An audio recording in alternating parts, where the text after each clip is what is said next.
पाहिजे।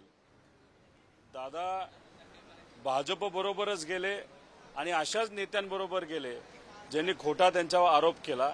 आता याच्याबद्दल ते काय बोलतील हे आपल्याला बघावं लागेल। त्यांचं असं म्हणणं आहे की पक्ष बदलला नाही, जनता हाच माझा पक्ष असं अजित पवार म्हणतात, कशा पद्धतीने? नाही, पक्ष महत्वाचा आहे पण पक्षाबरोबर विचार सुद्धा महत्वाचे आहेत। जो विचार त्यांनी गेले 30-35 वर्ष जपला त्या विचारालाच दुर्दैवाने सोडून त्यांना भाजप बरोबर जावं लागलं आणि हीच गोष्ट न आम्हाला आवडली न जनतेला आवडली। कारण शेवटी विचार पण तितकाच महत्वाचा असतो।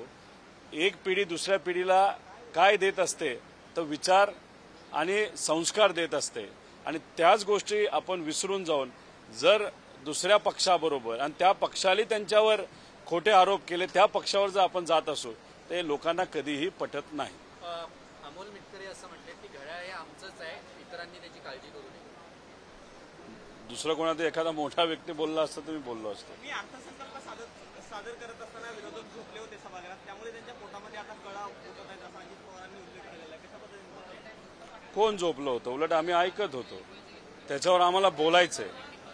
मी तिथं बोलत असताना तिसऱ्या मिनिटापासून तर शेवटच्या मिनिटापर्यंत फक्त बेलच वाजवत राहिले। मला तसं अर्धा तास बोलायचं होतं, कसं तरी ओढत ओढत मला 15 मिनिटं बोलता आलं, पण त्याच्यामध्ये जे काही खरे मुद्दे आहेत जे लोकांसमोर यायला पाहिजे होते ते बोलण्याची संधी तिथं दिली गेली नाही। तुम्ही 1.5 तास बोललात, आमचेही नेते बोलले, पण आम्हाला जे बोलायचं ते तुम्ही अडवत असाल, त्याचा अर्थ आम्ही जे बोलत आहोत ते तुमच्या पोटाला कुठेतरी दुखतंय असं आपल्याला म्हणावं लागेल। अजित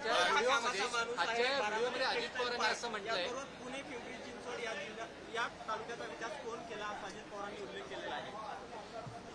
पिंपरी चिंचवडमध्ये जो विकास झाला त्याला निधी जर कुणी दिला असेल तर आदरणीय पवार साहेब जेव्हा कृषी मंत्री होते तेव्हा त्यांनी पुणे शहरासाठी त्याच्याचबरोबर पिंपरी चिंचवडसाठी आणि महाराष्ट्रासाठी सुद्धा मोठा निधी आणला होता। तो निधी कसा वापरावा अजितदादांवर विश्वास दाखवत पवार साहेबांनी ती जबाबदारी अजितदादांवर दिली होती। म्हणजे निधी दिला कोणी तर पवार साहेबांनी, त्यामुळे त्या विकासामध्ये खऱ्या अर्थाने मोठा वाटा हा पवार साहेबांचा सुद्धा येतो। आता जेव्हा काल परवा बजेट अजितदादांनी मांडलं तेव्हा त्यांनी जानाई शिरसाई आणि पुरंदर उपसा योजनेबद्दल ते बोलले आणि आत्ता त्यांनी फंड दिला। 10वं ते तिथं बजेट मांडत असताना आत्ता त्यांनी फंड दिला। ती योजना आदरणीय पवार साहेबांनी आणली, या तिन्ही योजना, आणि त्याचा लाभ लोकांना झाला। पण त्याच्यामध्ये विस्तार आणि काही सोलारची जरूरत होती, तर दादांना ताकद देऊन सुद्धा आणि दादा तिथलं प्रतिनिधित्व करत असताना सुद्धा लोकसभेमध्ये जो निकाल लागला त्या निकालाकडे बघून जसं सरकार घाबरलं तसं काही प्रमाणात दादांना सुद्धा चिंता वाटली असेल। म्हणून 10व्या अर्थसंकल्प दाखवत असताना 42 गावांना महत्वपूर्ण असणारी जी योजना आहे जानाई शिरसाई आणि पुरंदर उपसा योजना, त्याला आत्ता निधी दादांना द्यावा लागला।